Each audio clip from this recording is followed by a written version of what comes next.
Miramos lo que hay a nuestro alrededor, lo que nos muestran los medios de comunicación, las conductas y los comportamientos que se desarrollan y despliegan en nuestro entorno y sentimos que no, que esto no es, que hay algo en nuestro interior que nos está diciendo que sí, que vivimos aquí, pero que este mundo no es el nuestro.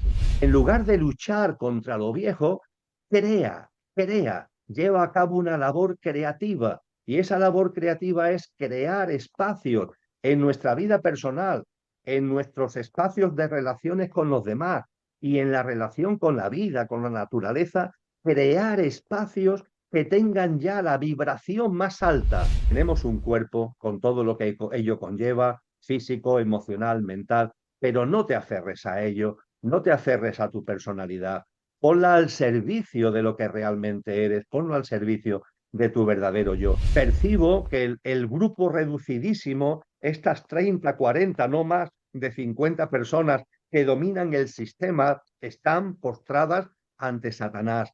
Postrados ante Satanás significa que lo reverencian, que lo adoran y sobre todo y fundamentalmente que difunden, divulgan, impulsan un modo de vida que le rinde pleitesía a los satánicos. No seáis cómplices de este mundo, venced a este mundo. Nacer de nuevo significa y conlleva también vivir más allá de los parámetros, de las normas, de las reglas de este mundo, para vivir de una forma que tiene que ver con nuestro verdadero ser.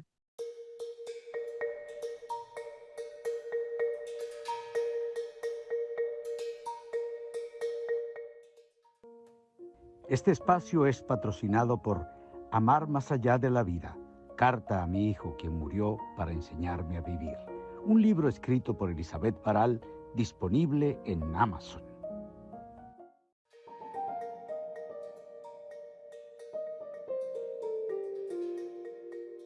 Encantada de saludarlos de nuevo, amigos de este canal. Bienvenidos y gracias por sus comentarios, sus likes, su presencia amorosa. Aquí hoy estoy de fiesta. Tengo un invitado que he esperado por meses, pero vale la pena por él esperar. Es el doctor Emilio Carrillo, muy conocido por todos ustedes seguramente. Doctor en economía, con un largo currículum que no vamos a mencionar aquí porque se nos va el tiempo. Pero lo importante es que él es un hombre con mucho conocimiento, un estudioso, un investigador, escritor, que nos ha dejado cantidad de libros, más de 50. Realmente no tengo el número exacto, pero Emilio Carrillo ha plasmado en esas páginas su sabiduría, sus conocimientos, sus aprendizajes.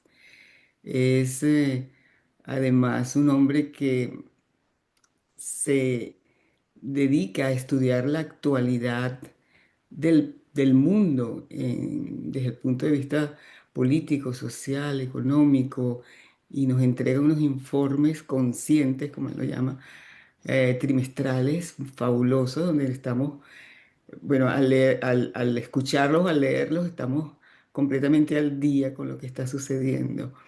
Y además, un hombre que se ha dedicado al estudio espiritual desde muchos ángulos, amante de Jesús y practicante de sus enseñanzas.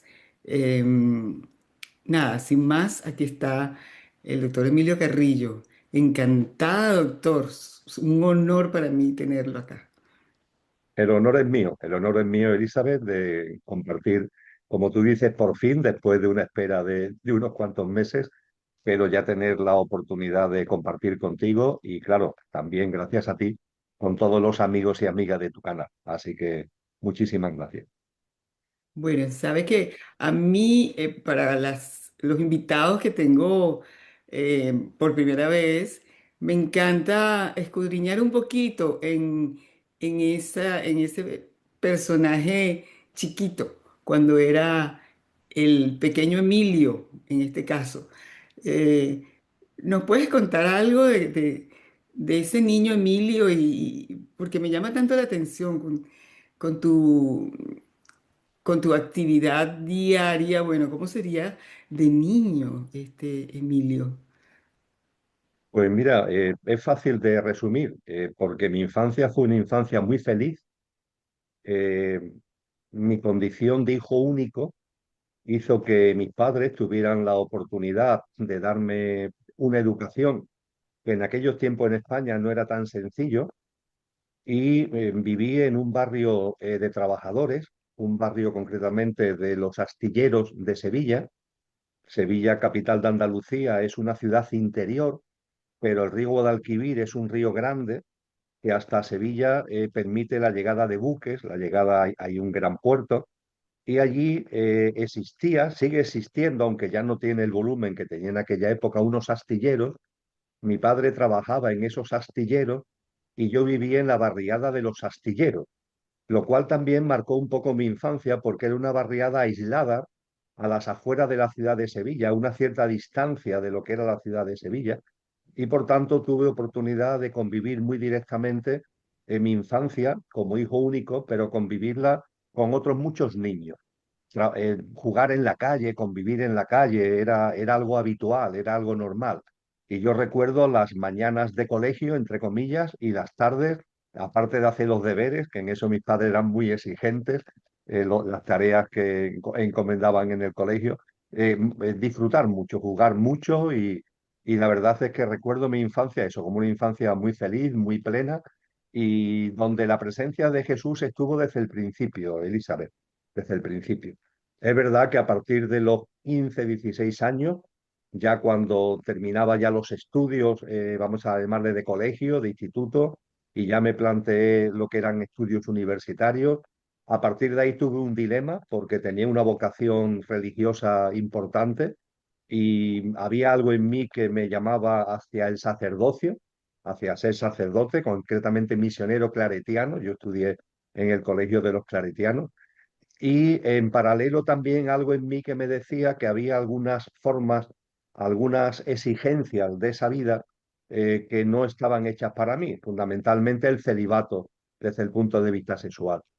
Y con 15 años pues tomé la decisión de dejar esa tendencia o esa vocación hacia a ser misionero claretiano, y entonces me enfoqué hacia la universidad y los estudios de economía.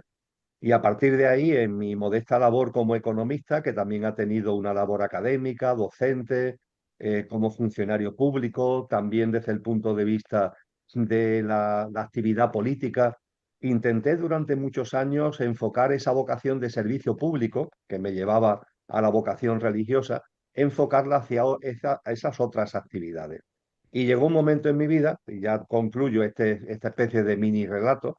Llegó un momento en mi vida cuando tenía unos 42, 43 años, que me di cuenta de que la vida que había enfocado, la vida, vamos a llamarlo así, muy lanzada al exterior, aunque había tenido mucho éxito en todo, era una persona de éxito, como profesional, como economista, en todo lo que hacía, en mi vida familiar y personal, pero había algo en mi interior que me decía que ese camino no era un camino que me estuviera dando plenitud.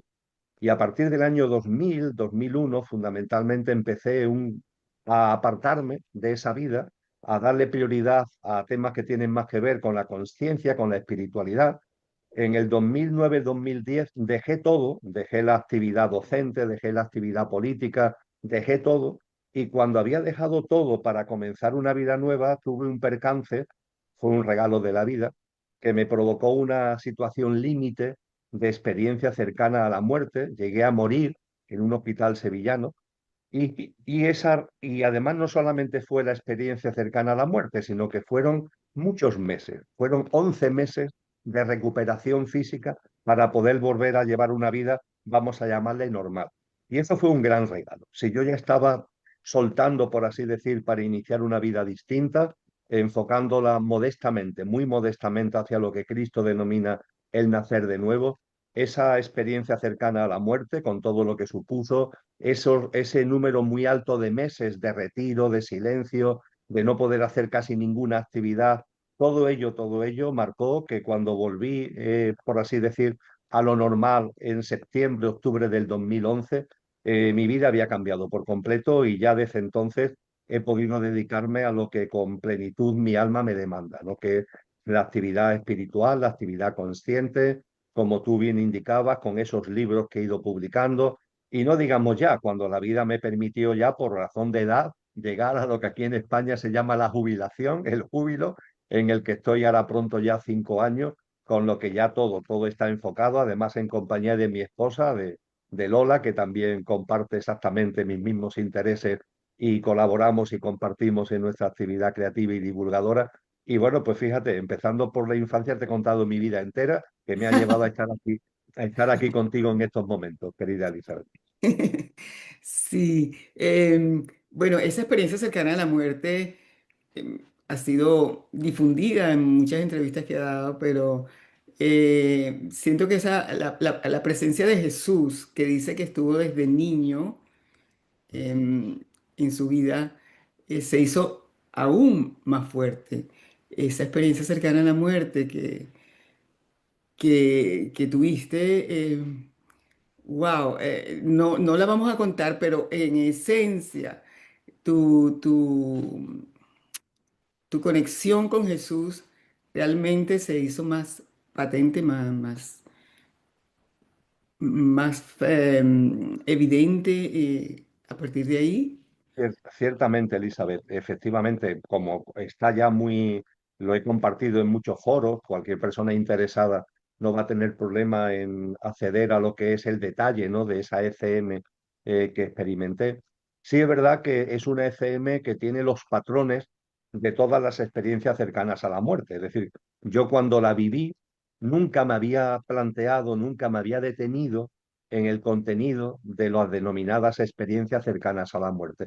Una vez que la experimenté y me interesé por el asunto, pude comprobar que lo que yo había vivido había sido vivido por muchas personas, que además han tenido también la generosidad de compartirlo a través de libros, a través de actividades difusoras, para que todos tengamos información. Por tanto, mi ECM no se aparta de los parámetros del discurrir y el desenvolvimiento de lo típico en las ECM. Ahora bien, sí es verdad que hay una singularidad a la que tú haces referencia, y es que cuando estoy ya accediendo a lo que se llama el túnel de luz es ni más ni menos la diferencia vibracional que hay entre lo que es el proceso de tránsito en el que ya hemos salido de este plano físico y estamos yendo hacia el plano de luz. Y cuando estamos ya llegando al plano de luz, ese plano tiene es tan radiante, desprende tanta luz en comparación de donde venimos, es lo que da ese efecto óptico que se denomina plano, el túnel de luz. Entonces, no es tanto un túnel como es la inmersión en una luz impresionante. Además, es una luz cálida, una luz que te atrae, una luz que te aporta mucha paz. Y en ese contexto es donde percibo primero fue como una energía que me rodea por completo y que en un momento determinado veo plasmada en la figura yo asocio claramente. Ahí no tengo ya, evidentemente, un cuerpo físico, no tengo ojos, tengo ya una forma de luz, pero en conciencia percibo claramente la figura de Cristo Jesús. Y esa figura, ese Jesús, me habla directamente, me pregunta si estoy en paz, si estoy en armonía, le contesto que sí, la realidad, y en ese momento me dice, y si volvieras, seguirías en esa paz y en esa armonía. Y en conciencia le respondí lo que percibí conciencialmente. Sí, creo que sí. Dice, pues entonces vuelve. Y en ese mismo instante volvía a mi conciencia en la cama del hospital, en la UCI del hospital, donde estaba internado, recuperándome de lo que había sido ese momento de muerte, esa experiencia cercana a la muerte. Ciertamente, si de alguna forma Cristo Jesús estuvo muy presente en mi infancia y mi adolescencia. Después, durante todos los años de actividad profesional, académica, política, etcétera, pasó a un segundo plano, demasiado segundo plano, casi ahí olvidado en el baúl de los recuerdos, y había empezado otra vez a emerger desde el año 2000, 2001, había empezado a emerger su figura. Esto que sucede el 29 de noviembre del año 2010 lo vuelve a poner con toda claridad en mi vida. Y desde entonces yo diría que cada vez más, Elizabeth. Y eso me lleva, para no dejarlo en lo que es mi experiencia personal, eso me lleva a la convicción que después he podido experimentar con otras muchas personas que han vivido circunstancias más o menos parecidas, y es que cuando nos vamos acercando de algún modo a la figura de Jesús de Nazaret, es como una fuerza que nos atrae. Es como hay una poesía de un gran poeta y autor español que es Lope de Vega, y Lope de Vega tiene una poesía muy hermosa que comienza diciendo: ¿qué tengo yo que mi amistad procuras? ¿No? ¿Qué tengo yo que mi amistad procura? ¿Qué interés te sigue, Jesús mío, que a mi puerta cubierta o de rocío pasas las noches del invierno oscura? Yo tengo claramente esa sensación, Elizabeth, de que Jesús está ahí, está siempre ahí a la espera, como si tuviera un interés de alguna forma en llamarnos, en que nos acerquemos a Él, ¿no? Y es una fuerza que atrae. Y desde luego yo he vivido en mi persona esa presencia, esa atracción, también esa paciencia, ese amor que conlleva, que genera paciencia ante nuestros defectos, ante nuestras imperfecciones, ante nuestros despistes, ante nuestros escarceos con una vida externa que no lleva a nada, pero que no se nos, pero que Él no nos juzga, Él siempre está ahí presente, Él está siempre ahí tendiendo la mano, ¿no? Y hoy que muy modestamente he cogido esa mano, solamente puedo mostrar, ya que tú me lo permites en este diálogo, puedo mostrar mi agradecimiento inmenso, enorme, porque evidentemente sí me he dado cuenta que como Él nos enseñó, Él es el camino, es la verdad, es la vida, es lo que nos aporta plenitud, y a partir de ahí, pues fíjate, aquí estoy intentando muy, muy modestamente dar un cierto testimonio de lo que yo sí sé, lo que yo sí sé, lo que yo sí vivo, que es ese amor, y animar a todas las personas a que se acerquen a su figura verdadera, no la figura dogmática, no la figura que las iglesias nos han intentado de alguna forma imponer. Conozco, Elizabeth, a tantas personas que se alejan de Jesús por las iglesias, curiosamente, porque Sí. el rechazo a las estructuras, a las normas, a los dogmas, ¿no? En lugar de acercarla, este tipo de cosas, en lugar de acercar a muchas personas, le alejan. A mí me ha pasado también en mi vida, ¿no? Que tantas organizaciones, estructuras, instituciones, normas, dogmas, cultos, ritos, me ha alejado, ¿no? Pero Él está ahí, Él está por encima de todo eso, Él está ahí siempre con la mano tendida, y la verdad es que no tengo palabras. Evidentemente es algo, como acudiendo al diccionario, es algo inefable, que no se puede describir con palabras el agradecimiento que le tengo, y lo presente que lo tengo en mi vida, y la cercanía y el apoyo que permanentemente siento de él como mi mejor amigo y por supuesto como mi maestro absoluto. Sí, es interesante también, bueno, lo he entendido con tantas exposiciones suyas que he visto, escuchado, porque todavía no he leído el libro. Emilio Carrillo escribió junto con su esposa Lola Rumi un libro sobre Jesús. ¿Me recuerda el título, por favor? Se llama La sabiduría y el significado profundo de las enseñanzas de Jesús de Nazaret. Exacto, pero entonces lo que decía antes es que he entendido que esas enseñanzas de Jesús que están fuera de toda religión, como bien lo ha dicho. Sin embargo, usted las ha integrado a la vida diaria y es como eso, el camino a seguir, ¿no? He escuchado muchas participaciones suyas en foros donde habla, por ejemplo, de los evangelios y de las enseñanzas de Jesús, cómo se pueden manifestar en la vida diaria, en la práctica, en el día a día. Me encantaría que hablara un poquito más de eso, sí. Claro En- que sí, con mucho gusto, Elizabeth. Sin duda ninguna, Cristo nos da una enseñanza muy amplia, muy rica, muy fructífera en cuanto a lo que genera en nosotros cuando la llevamos a cabo.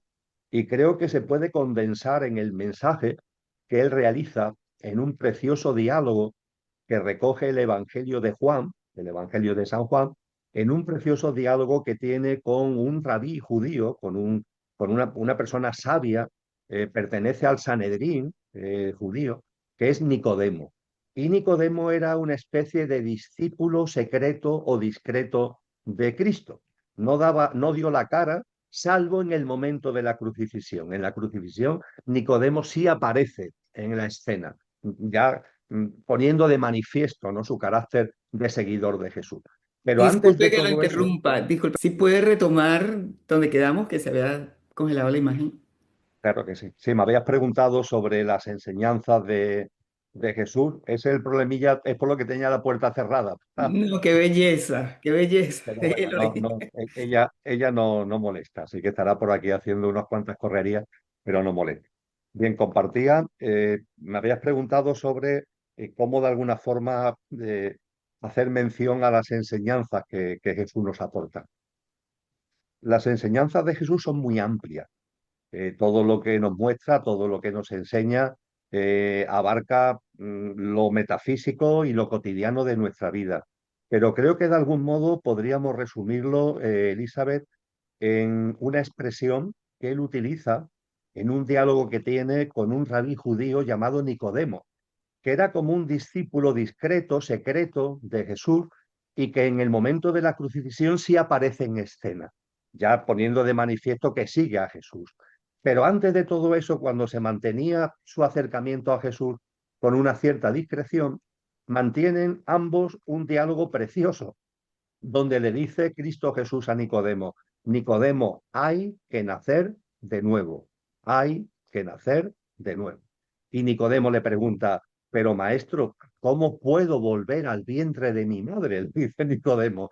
Y Jesús le viene a decir algo así como: Nicodemo, tú eres un rabí judío y no sabes de lo que te estoy hablando. Nicodemo, hay que nacer de nuevo del agua y del espíritu.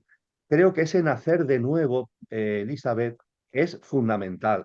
Yo diría que es el núcleo duro a lo que nos convoca a Cristo Jesús. Nos convoca evidentemente a muchas cosas, nos convoca a cosas maravillosas con relación al amor, con relación al Padre, en multitud, como decía antes, cosas que tienen que ver con nuestra vida cotidiana. Pero ojo con esta expresión: tienes que nacer de nuevo. Yo eso lo tengo presente en mi vida cotidianamente. Hay que nacer de nuevo. ¿Y qué es eso de nacer de nuevo? Pues atendiendo a sus enseñanzas, atendiendo a su sabiduría. Nacer de nuevo significa que ese pequeño yo al que tú hacías referencia, ese pequeño Emilio, ¿no?, ese pequeño yo que todos tenemos, nuestro pequeño yo perecedero, efímero, pasajero, nuestro pequeño yo físico, emocional, mental, ese pequeño yo que está ahí, que tiene su función, que tiene su valor. Pero ojo, tenemos que desidentificarnos de él, tenemos que dejar de aferrarnos a él, tenemos que dar un paso adelante que vaya más allá de ese pequeño yo, para que lo imperecedero que hay en nosotros tome sitio, se haga presente. Porque claro, si nos identificamos con el pequeño yo, si nos aferramos al pequeño yo, no permitimos que lo que realmente somos entre en escena, se haga presente. Nacer de nuevo significa morir a una manera de vida, a una forma de vivir basada en el pequeño yo, y nacer, metanoia, ¿no?, que él habla, la metamorfosis, ¿no?, en el griego koiné que él utiliza en los evangelios, la metanoia a la que nos convoca, que esa metamorfosis nos lleve a una vida donde los principios, los valores, las conductas, los comportamientos, las emociones, los pensamientos estén ligadas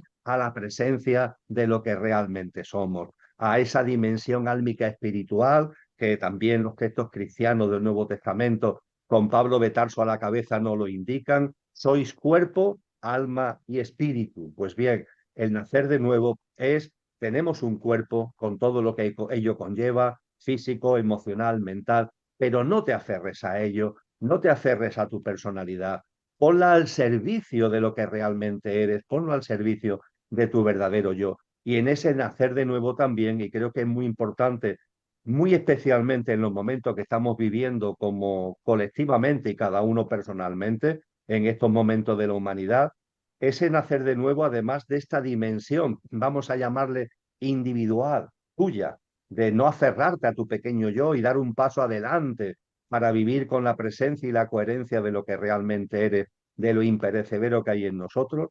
Junto con eso, el nacer de nuevo tiene una dimensión colectiva, desde el punto de vista de percibir que este mundo no es el nuestro, que este mundo no es el nuestro. Nacer de nuevo significa también seguir los pasos de Cristo cuando Él dice, he vencido al mundo, he vencido al mundo. Y nos dice también, con este mundo tenéis que convivir, porque fíjate, está dicho hace 2000 años, no hay otro remedio que convivir con este mundo. Hoy este mundo global, ¿no? Este sistema, ¿no? Que llega a todos sitios, efectivamente, con él hay que convivir.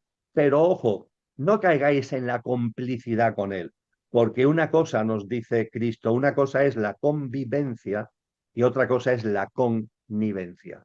Convivencia, no hay otro remedio que convivir con este sistema que es enormemente injusto, distópico, lleno de iniquidad. Pero una cosa es la convivencia, otra cosa es la connivencia. No seáis cómplices de este mundo, venced a este mundo. Nacer de nuevo significa y conlleva también vivir más allá de los parámetros, de las normas, de las reglas de este mundo, para vivir de una forma que tiene que ver con nuestro verdadero ser, siguiendo las enseñanzas que Cristo Jesús desgrana en cuestiones tan preciosas como son todas sus parábolas o en lo que son las enseñanzas a sus discípulos que también conocemos hoy gracias precisamente a sus discípulos o en ese precioso sermón del monte, sermón de la montaña, donde hay 26 prácticas de vida. Estamos hablando de los capítulos 5, 6 y 7 del Evangelio de Mateo y son 26, 27 prácticas de vida que ayudan, ¿no? Que materializan ese nacer de nuevo en lo individual y en lo colectivo. Y todo ello además sabiendo en la confianza de que la vida tiene ciclos, de que nada es permanente, de que todo es un cambio en evolución y que este mundo llegará a su final, ¿no? Él nos habla del final de esta generación humana. Este mundo, cuando corresponda, va a terminar. Mientras tanto, convivir con él, pero no seáis cómplices de él, no caigáis en la connivencia, y eso servirá para que cuando este ciclo humano termine y se abra el nuevo ciclo humano que él denomina la nueva tierra en la nueva humanidad, podáis participar y ser agentes activos de ese nuevo ciclo humano, de esa nueva humanidad en esa nueva tierra que también en los textos cristianos se denomina el reino, ¿no? El reino de los cielos, el reino de Cristo. Pues en este final de ciclo, no, como que nos está tocando lo peorcito, que digo, estamos viviendo dos mundos, ¿verdad?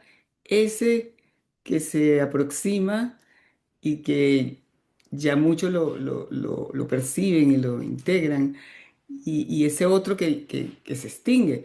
Entonces, ¿cómo vivir en estos dos mundos a la vez? Emilio Carrillo. ¿Qué? Qué hermoso, Elizabeth, porque esa cuestión es fundamental. Has puesto encima de la mesa un asunto que es absolutamente clave.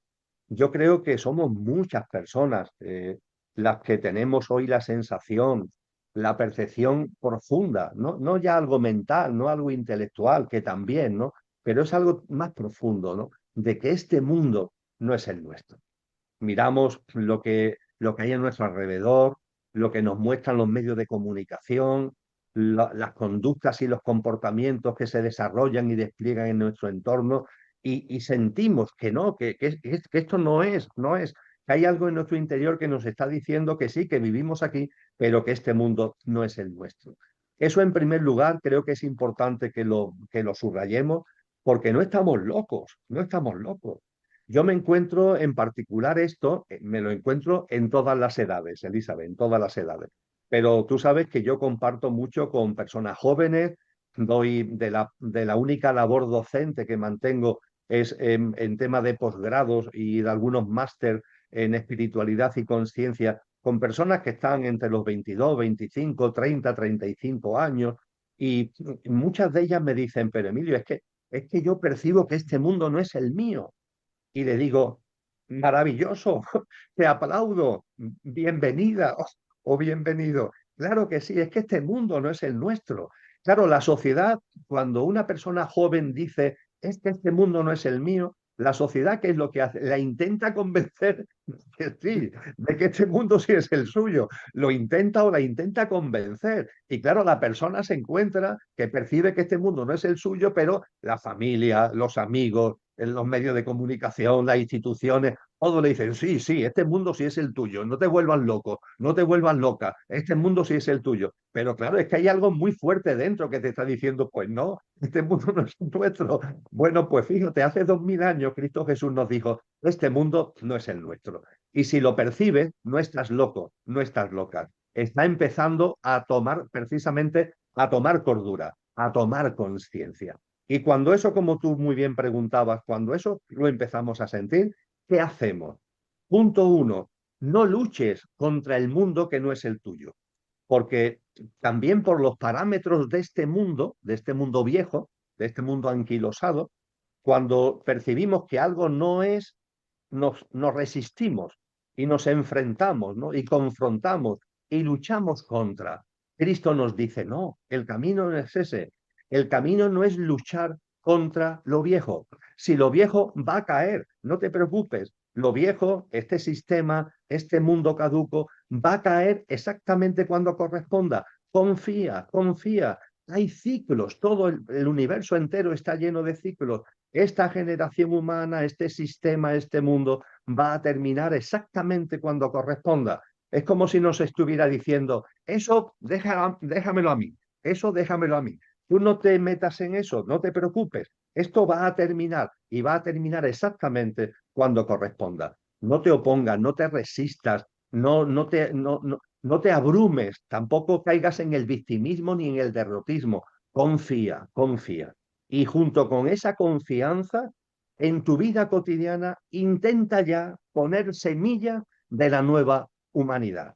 Es decir, en lugar de luchar contra lo viejo, crea, crea, lleva a cabo una labor creativa. Y esa labor creativa es crear espacios en nuestra vida personal, en nuestros espacios de relaciones con los demás y en la relación con la vida, con la naturaleza, crear espacios que tengan ya la vibración más alta, la vibración de amor, la vibración propia y característica de esa nueva humanidad.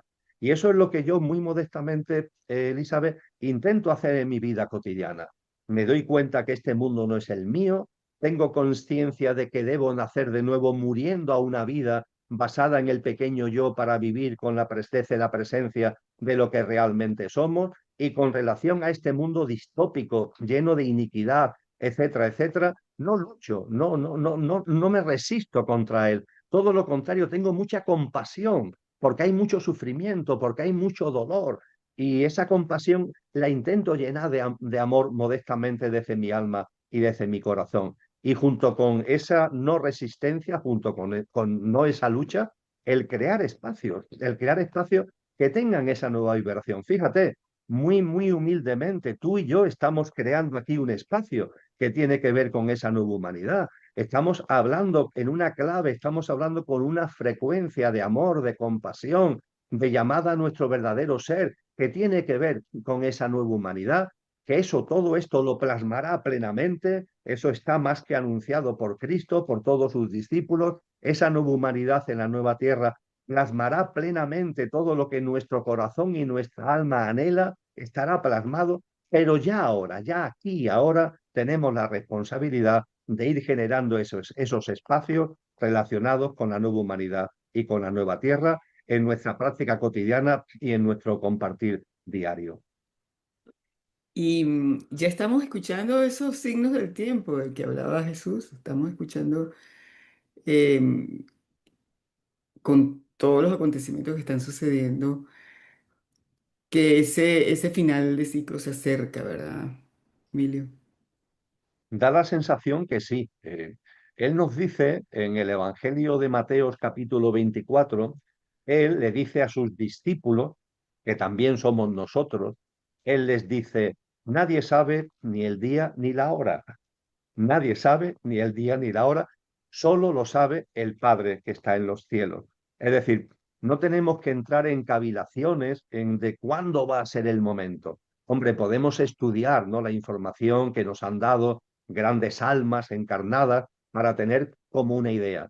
Pero lo más importante es no estar pendiente del calendario, no estar pendiente de la hora, del día, y atender a lo que tú muy bien has dicho, estar atentos a los signos de los tiempos. Él en el Evangelio de Mateo, creo recordar, le dice: fariseos, hipócritas, ¿no?, que estáis atentos a los cielos para vaticinar la climatología, para saber cómo va a ser climatológicamente el día, y no sois capaces de percibir los signos de los tiempos. Hay que tener capacidad de percibir los signos de los tiempos, estar atentos. Y él nos dice, querida Elizabeth, que los signos de los tiempos que anuncian el fin de esta generación humana y el arranque del nuevo ciclo humano, de la nueva humanidad en la nueva tierra restaurada, el arranque de su reino en definitiva, tiene una serie de connotaciones previas. Fíjate él que él nos habla de que los males de siempre seguirán ahí, pero tendrán más intensidad que nunca. Los males que la humanidad siempre ha tenido seguirán estando entre nosotros, pero con más intensidad que nunca. Esto se está dando en la actualidad. Tenemos los mismos males, las guerras, las hambrunas, la injusticia social, la desigualdad que siempre ha habido, pero con más intensidad que nunca. Lo someto a la reflexión, ¿no?, de las personas que vean este vídeo. Igualmente nos dice, pero no quedará ahí. No solamente serán los males de siempre con más intensidad que nunca, sino que se le sumarán, se le añadirán nuevos males que la humanidad nunca antes ha tenido.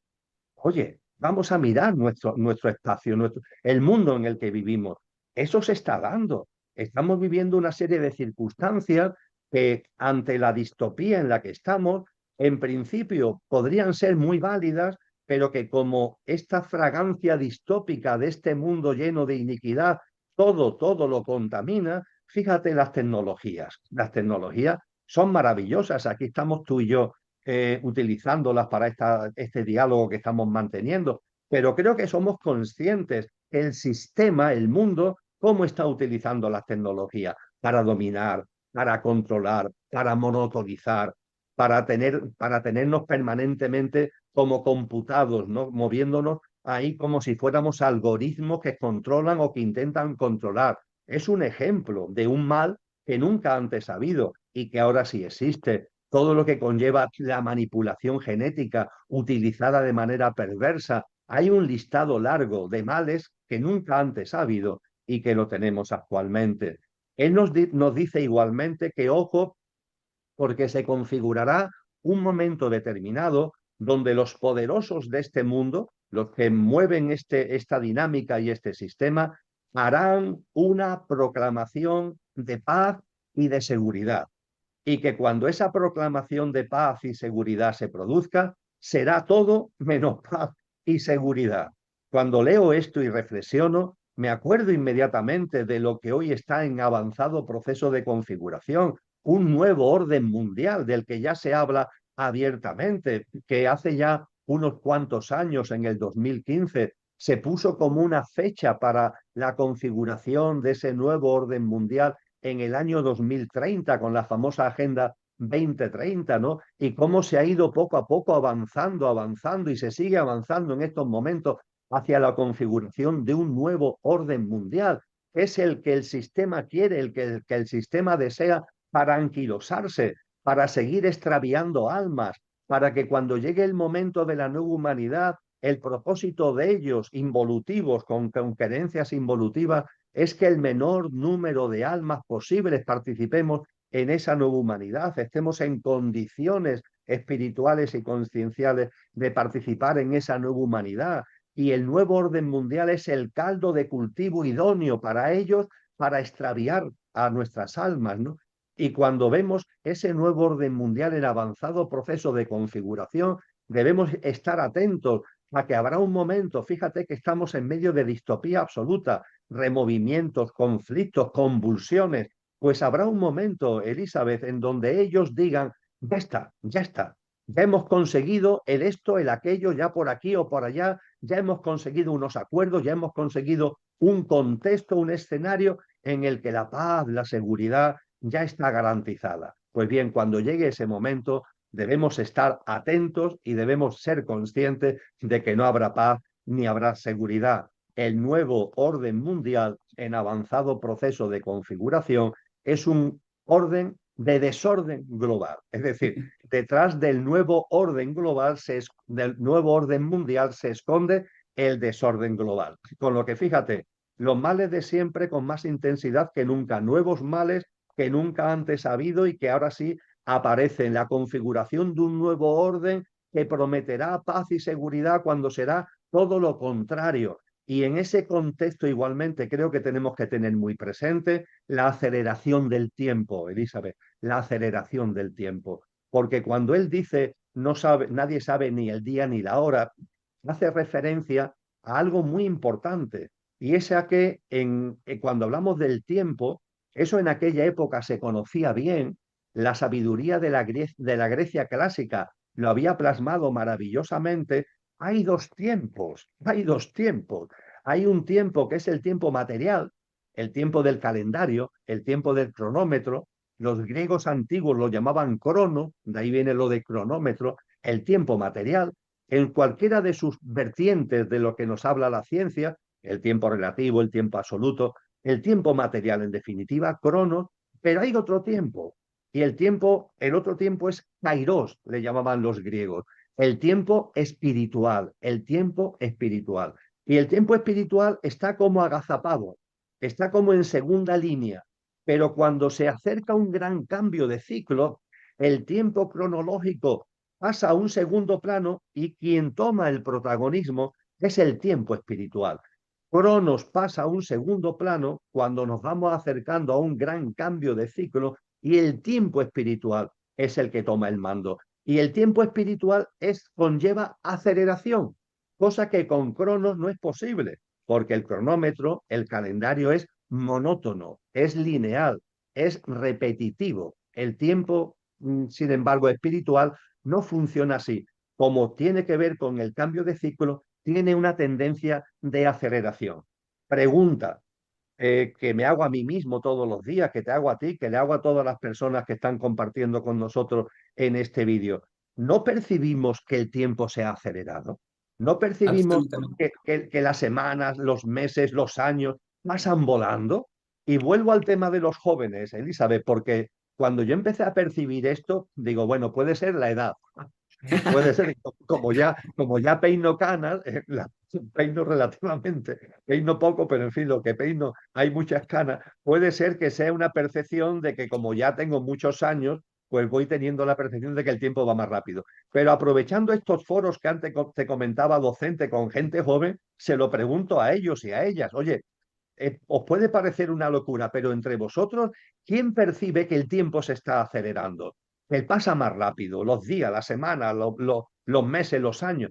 Y el número de manos que se levantan del auditorio, Elizabeth, nunca es menos del 85 o el 90%. Sí, sí, estamos dándonos cuenta que el tiempo se está acelerando. Pues bien, la aceleración del tiempo es otra de las características del final de un ciclo que anuncia, por tanto, el inicio de un nuevo ciclo. Así que cuando vamos sumando todo esto y otras muchas cosas en las que no voy a entrar en detalle porque nos llevaría a estar hablando aquí durante horas, me he remitido a lo más sustantivo, por decirlo así, pero cuando percibimos esto, claro que nos damos cuenta que estamos viviendo en algo que tiene mucho que ver con esos signos de los tiempos que anuncian el final de esta generación humana. Si a eso le sumamos la iniquidad es una maldad que llega a unos extremos enormes, que todo lo impregna, es como una contaminación, ¿no?, de maldad que a todos sitios llega.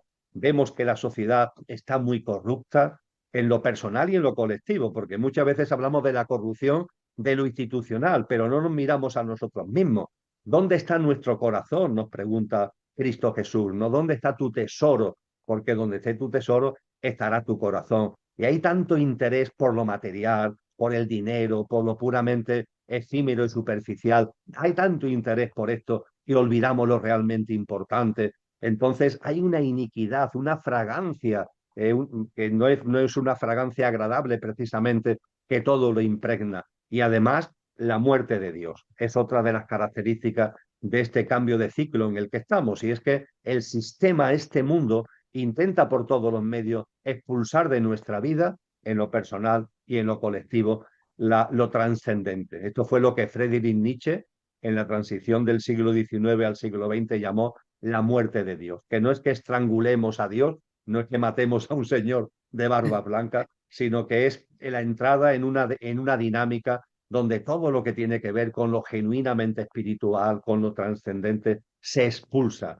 no se quiere saber nada, ¿no? Y nos convertimos en seres infrahumanos, ¿no? Ese transhumanismo que también empezamos ya a percibir con claridad, donde se nos dice que lo que tenemos que hacer es enchufarnos a las máquinas para dar un salto evolutivo, como si el salto evolutivo del ser humano estuviera en lo material y no estuviera en lo interior, no estuviera en la metamorfosis, en el nacer de nuevo al que nos convoca Cristo. Así que modestamente y sin ponerle ni día ni hora en el calendario, pero sí me atrevería a decir que cuando percibimos con un mínimo de sentido común y discernimiento lo que está a nuestro alrededor, hay señales que indican que sí, que el cambio de ciclo, muy lejano, no debe estar. Sí, y este aceleramiento del tiempo también está ligado, lo percibo así, a estos dos mundos que estamos viviendo, ¿verdad? Estamos en un tiempo, como usted explicó perfectamente, material y en un tiempo espiritual y estamos para mí están ligados, ¿no?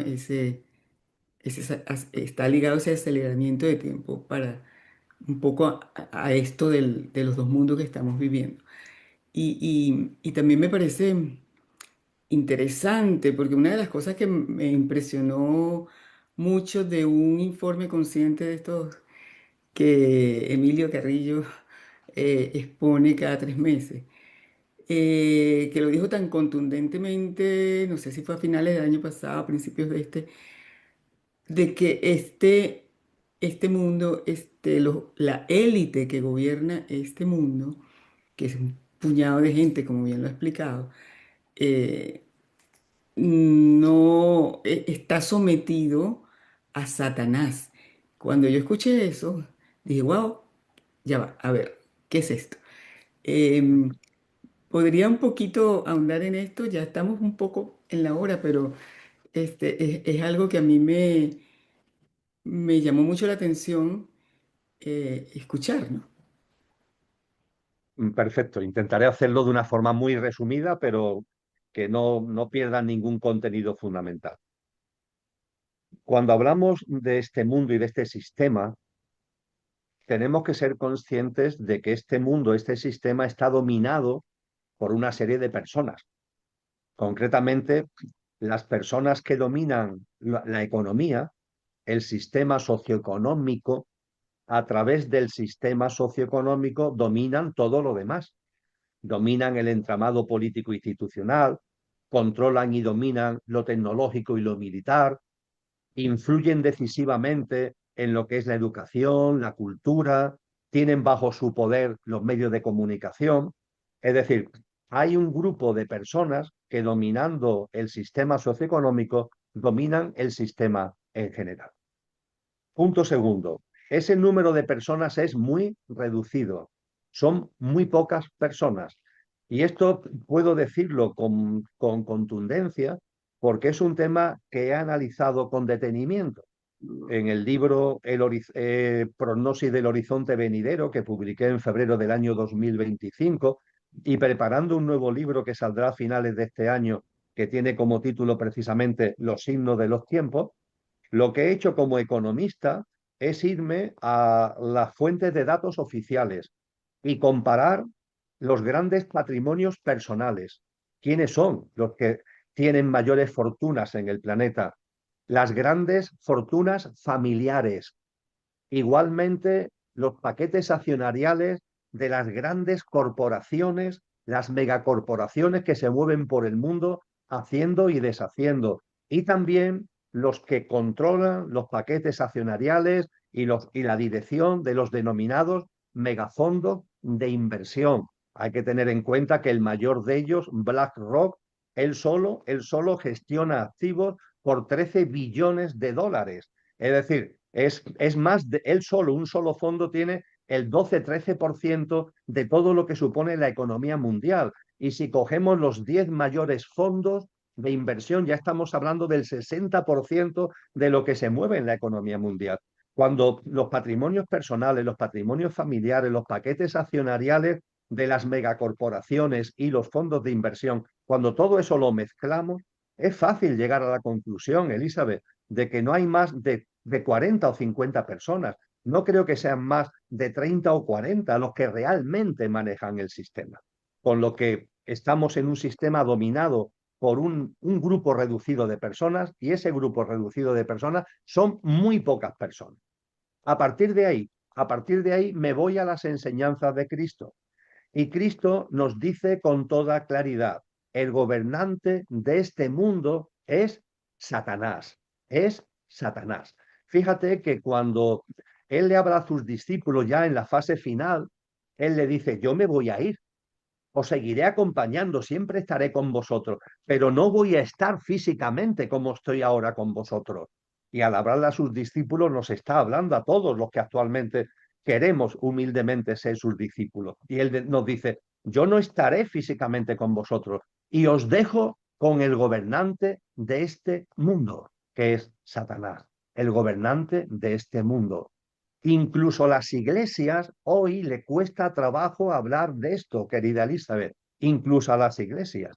Hay como un intento de que lo involutivo, lo demoníaco, no aparezca en escena, como que se nos nuble la vista para no ver la realidad de lo que es lo involutivo en nuestro mundo y en nuestro día a día.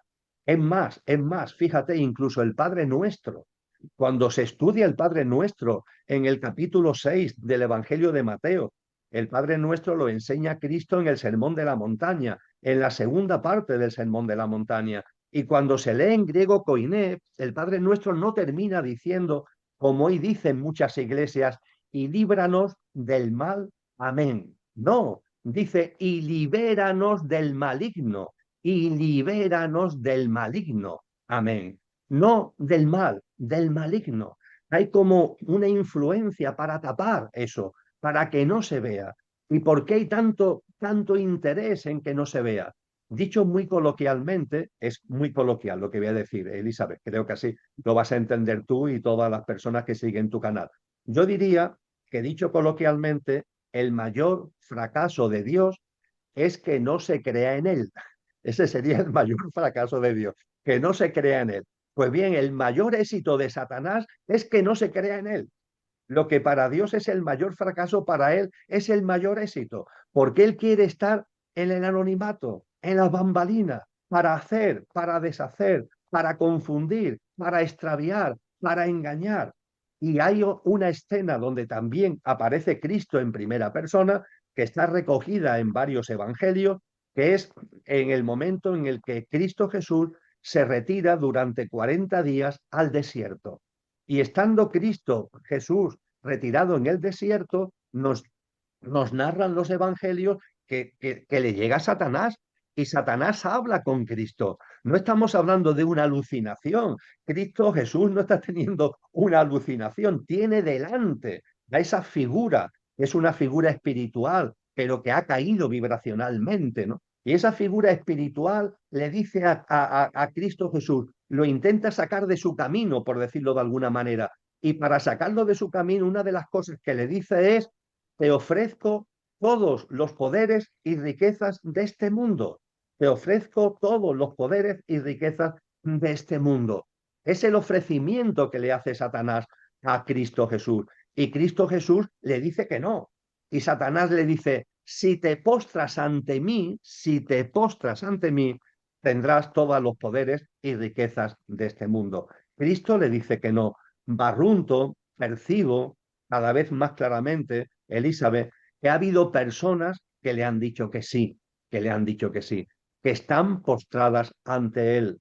Percibo que el grupo reducidísimo, estas 30, 40, no más de 50 personas que dominan el sistema están postradas ante Satanás. Postrados ante Satanás significa que lo reverencian, que lo adoran y sobre todo y fundamentalmente que difunden, divulgan, impulsan un modo de vida que le rinde pleitesía a lo satánico. ¿Cómo se rinde pleitesía a lo satánico? Pues yendo por el camino totalmente contrario a lo divino y a lo sobrenatural. ¿Lo divino qué es? Lo dice muy bien también Juan en una de sus cartas. Dice Juan el Evangelista en su primera carta: Dios, el amor es de Dios, el amor es de Dios. Quien no conoce el amor, no conoce a Dios, porque Dios es amor.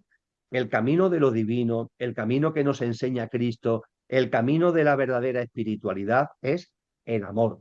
Lo satánico y lo involutivo que es todo lo contrario, lo egoico, lo egocéntrico, la soberbia, el materialismo, el economicismo, el atesorar, el acaparar, el intentar ponerte por encima de los demás, la dualidad, perdedores, ganadores, esto que en Estados Unidos vivir tanto, ¿no? Los losers, los winners, ¿no? Y hay que ser un winner y hay que llegar arriba, pero ¿a dónde quieres llegar? ¿A dónde vas? Cuando vamos con tanta prisa, un culto a la velocidad permanente, ansiedad, estrés, no nos damos cuenta que estamos contaminados por completo de una forma de vida que es la que reverencia a lo satánico, la que quiere lo involutivo y lo quiere además porque es la mejor forma, como decía antes, de confundirnos, de que nuestras almas se extravíen, de que nos perdamos en la locura de lo externo, en la locura de este mundo que llegará a su final, pero que mientras que llegue tenemos que convivir con él, aunque no caigamos en la complicidad, aunque no caigamos en la connivencia, y lo que intenta lo involutivo es meternos en esa confusión para que viviendo bajo esos parámetros que no son de vida, la verdad es que eso no es vivir, eso es simplemente sobrevivir, olvidemos lo que somos y no estemos en condiciones de participar en la nueva humanidad. Así que sí, creo que la enseñanza de Cristo, la enseñanza de sus discípulos ha sido clarísima al respecto. Esto está gobernado por lo satánico, por lo involutivo. Y personalmente me sorprende mucho que personas que se consideran cristianas esto no lo pongan como en solfa, lo pongan como en duda. Incluso yo tengo amigos sacerdotes, sacerdotes católicos de una cierta edad que me dicen: Emilio, es que en los seminarios a los que van a ser sacerdotes ya no se les enseña que existe Satanás. Se pasa de puntilla sobre este asunto, pero ¿cómo se va a pasar de puntilla si Satanás, con distintos nombres, Satanás, Belcebú, el dragón, la bestia, aparece 118 veces en el Nuevo Testamento? 118 veces. ¿Cómo vas a pasar por encima de algo, de una gran verdad que está absolutamente manifestada? Pero claro, estamos en una sociedad donde este tipo de cosas prefiere no mirar, prefiere no saber, prefiere mirar hacia otro lado. Y a los que a lo mejor, como estamos haciendo tú y yo, aquí y ahora hablamos de esto, a esta gente está loca. Mira que creer en el demonio, mira que creer en lo satánico. Pues bien, efectivamente, es, como dice muy bien San Pablo, Pablo de Tarso, es el gran engañador, es el gran mentiroso y su mayor éxito precisamente es que creamos que no existe. Pero ahí está, y percibo que los que dominan este sistema lo dominan bajo su dominio, están a su servicio, se han postrado ante él como incluso Satanás quiso que se postrara el propio Cristo Jesús, que evidentemente no se postró, sino que todo lo contrario. Llevó a cabo una vida, llevó a cabo un acto de amor tan inmenso, entregando su vida, que nos posibilita abrir las puertas, que nos ha abierto las puertas a todos para que podamos disfrutar de ese nuevo ciclo humano, de ese nuevo reino, de esa nueva humanidad en la tierra restaurada. Y en nosotros está ahora el aprovechar esa oportunidad, en hacer ese gran acto de amor que Cristo ha llevado a cabo, y en lugar de caer en manos de lo involutivo, pues poner en valor lo que somos. Y ese poner en valor lo que somos, y concluyo condensándolo con una frase que quizás tú me has oído ya, Elizabeth, y que es de un paisano mío que ya falleció hace muchos años, en la primera parte del siglo XX, don Antonio Machado. Y Antonio Machado, que era una persona honesta, humilde, de una profunda espiritualidad, pero que no quería saber nada de instituciones eclesiásticas, aunque tenía una gran espiritualidad, un gran seguidor de Cristo, pero no el Cristo que nos intentan vender, sino el Cristo verdadero, el genuino, puro amor, en definitiva. Él, en su autorretrato, un poema muy cortito que se retrata a sí mismo, él dice con su humildad, con esa modestia que lo caracterizó toda su vida, él dice, soy una buena persona en el buen sentido de la palabra. Seamos buenas personas en el buen sentido de la palabra. Es la mejor forma de nacer de nuevo, es la mejor forma de seguir el camino que nos enseña Cristo y es la mejor forma de ir generando espacios aquí y ahora que sean ya el anuncio de esa nueva humanidad, que no tengamos ningún tipo de duda que va a llegar cuando corresponda, no tengamos ningún tipo de duda, pero tenemos también la responsabilidad de ir generándola aquí ya, de ir creándola acá. No luchando contra lo viejo, sino creando lo nuevo, con modestia y con humildad, pero creando lo nuevo en nuestro día a día.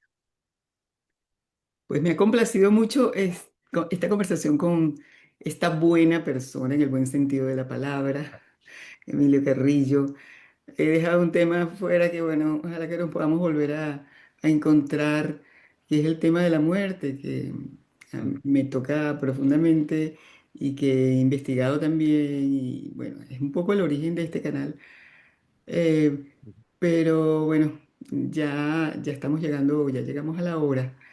Sin embargo, me voy a atrever a pedirle que para estas personas que ven este canal y que tienen alguna, ¿sabes? Están viviendo algún duelo, algún dolor por la pérdida, entre comillas, de algún ser querido.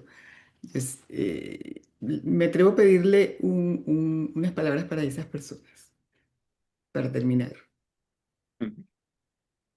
No ya porque yo haya vivido una experiencia cercana a la muerte, porque haya estado médicamente muerto, no solo por eso, sino también y fundamentalmente por lo que los grandes maestros y maestras nos han enseñado, por lo que nos han mostrado los grandes sabios y sabias, y sobre todo y fundamentalmente por lo que nos ha enseñado Cristo Jesús, que es mucho más que un maestro.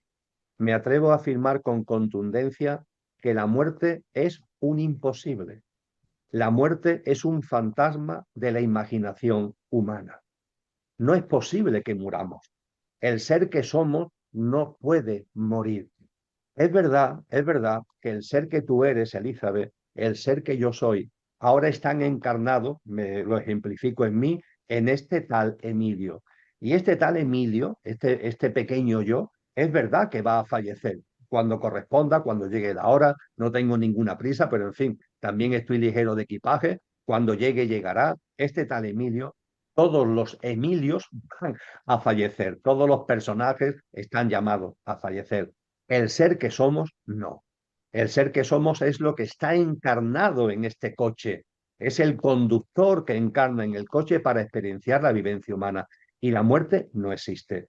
Cuando percibimos que un ser querido, cuando vivimos, cuando experimentamos, cuando sufrimos la muerte de un ser querido o pensamos en nuestra propia muerte, que tengamos en cuenta de que la muerte es un imposible. La muerte es un fantasma de la imaginación humana. Lo que somos sigue siendo. A esa madre o a ese padre, a ese hijo o a esa hija, a quien sea, a ese hermano o esa hermana que ha perdido a su ser querido, que no tenga ninguna duda que quien fue sigue siendo, quien fue sigue siendo. Está simplemente, como decía muy bien Agustín de Hipona, San Agustín, al otro lado de la pared, está al otro lado de la pared. Aquí desarrollamos la vida en una habitación de la vida, que es la habitación de la vida física, de la vida material. Cuando desencarnamos, esta envoltura ya no la tenemos, dejamos de tenerla y pasamos a la habitación que está al lado, la habitación contigua, la habitación de la vida del plano de luz. Y desde la habitación de la vida del plano de luz, seguimos en comunicación amorosa con los seres queridos que siguen en esta habitación del plano físico. Es lógico, es razonable porque no somos robots. Cuando un ser querido fallece, hay una añoranza, claro que sí. Yo he vivido la muerte de mi madre, la muerte de mi padre, y hay una añoranza, por supuesto, de la presencia física. Pero ojo, esa añoranza no nos sobrepase, porque quien fue mi padre, quien fue mi madre, siguen siendo y están al otro lado de la pared. Y desde el otro lado de la pared siguen estando conmigo, me siguen acompañando. No es físicamente como nos gustaría y como a veces nos empeñamos, no es físicamente, es de una forma sutil, pero siendo sutil, siendo no física material, sino sutil, está tan llena de amor, Elizabeth. Yo creo que a veces nos enfrascamos tanto en echar de menos la presencia física de nuestro ser querido que no percibimos cómo nos acompaña desde el plano de luz.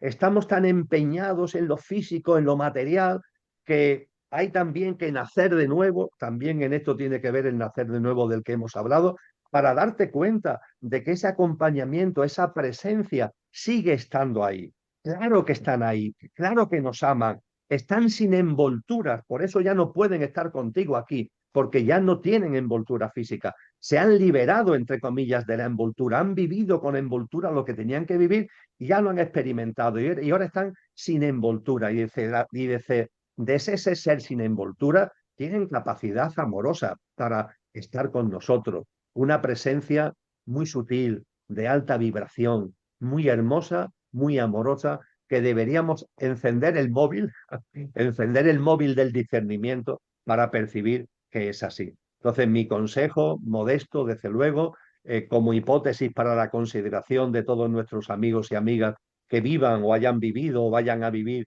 situaciones así, es que la muerte no existe, que la muerte es un imposible, un fantasma de la imaginación humana, que lo que somos sigue siendo, ahora con envoltura, cuando desencarnemos sin envoltura, y que desde ese otro plano, que es la habitación de al lado, sigue habiendo un acompañamiento, sigue habiendo una comunicación que ya no es material, que es sutil, pero que es tremendamente amorosa. Yo doy fe que las almas, las dimensiones espirituales de mi padre, de mi madre, me acompañan cotidianamente, me acompañan en mi día a día y no tengo ningún tipo de duda de que nuestros seres queridos, por tanto, siguen estando con nosotros sin esa envoltura física que echamos de menos, y hay que entenderlo porque, repito, no somos robots, pero deberíamos dar un paso adelante en el discernimiento para comprender la realidad, para comprender la verdad de que la muerte no existe.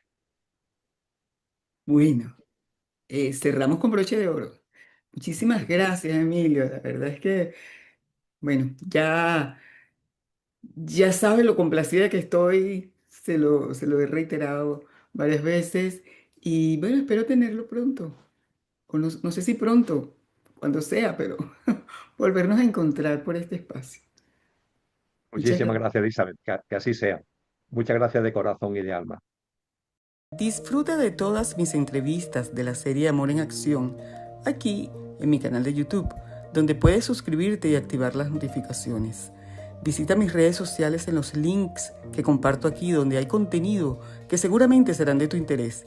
Y si quieres saber más sobre mí y mis aprendizajes, busca en Amazon mi libro Amar más allá de la vida, carta a mi hijo, quien murió para enseñarme a vivir.